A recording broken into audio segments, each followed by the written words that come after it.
All right, guys, we're venturing further down the rabbit hole of this series of trying to understand how what appeared to start off as a TikTok ban has now revealed to really be about complete government control and censorship of our online internet experience. So we're on level 3, where we're discussing the role that our corrupt politicians play in this whole ordeal. If you're ever curious about a politician's true intentions and you don't trust them, follow the fucking money. Like just about everything else in this country, it always comes back to money.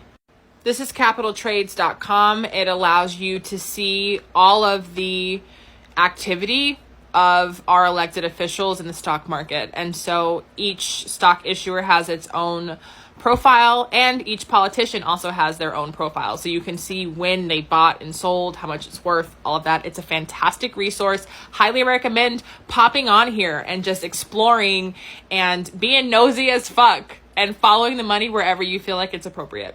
According to this website, about 35 of U.S. elected politicians have had some kind of dealings with the Meta stock, whether it's buying, selling, trading, whatever.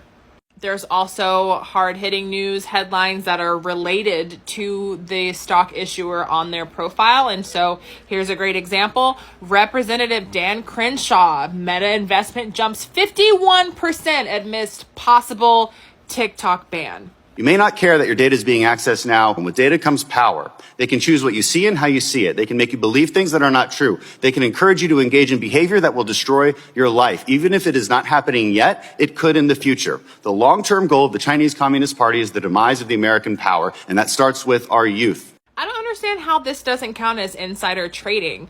They are literally enacting laws or participating in activities that can directly influence stock, something like big, like a congressional hearing, and are financially benefiting from the direct role that they're playing.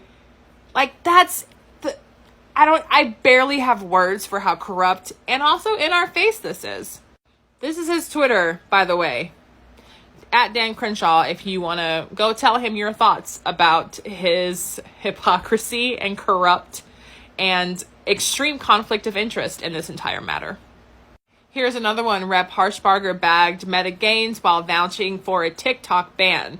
So on January the 25th, she bought $60,000 worth of Meta, which is also insane that a government official can use that large amount of money to invest. Like, that is more than what most Americans will see in 2 years. Anyway, I digress. And she said, I've said it before and I'll say it again, get your kids off TikTok. And she said that on February the 5th.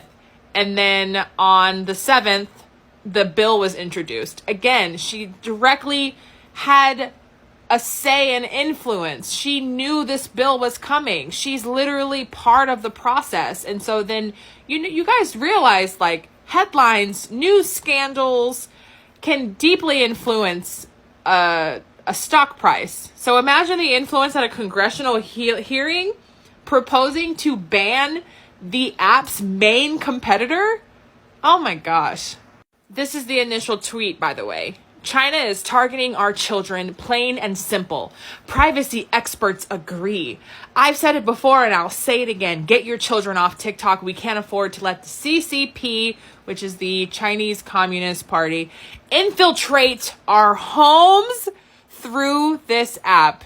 Again, Red Scare tactics, propaganda, painting an us versus them, painting herself as this protective warrior of American freedoms. This shit is fucking textbook. They've been doing this for decades.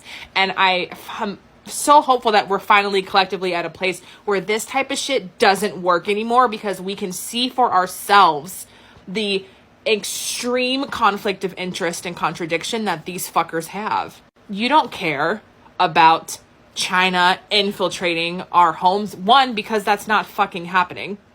And 2, you are literally about to get a bag from 1, tweeting this, 2, participating in the process of getting this thing banned. It's insane. Keep in mind, guys, Meta is just one example. I definitely think that they've invested the most money, resources, and effort in taking down their competition. But there are other tech companies that seek to benefit, one of them being Google. TikTok has kind of transformed into more of an SEO platform. Today, I literally saw a really funny throwback TikTok clip from In Living Color, and so it drew me to look up Kim Wayans in the search bar. And as I'm going through the videos, a link to her Wikipedia page popped up. So TikTok has also come in with some heat for Google, and I think that people are really into TikTok because it is a more pure version of the online experience. If I want to know how long to put my fucking corn dog in the air fryer, I can go on TikTok and type it in and get my answer in 30 seconds without having to scroll through a bunch of paid placement articles or blogs, or having to scroll through 5 paragraphs of some food blogger talking about their own nostalgia with the corn dog before they tell me the fucking instructions. You know, TikTok really just gets right to the point in a lot of ways, which is why we probably all love it here. But anyway, ADHD tangent, apologies.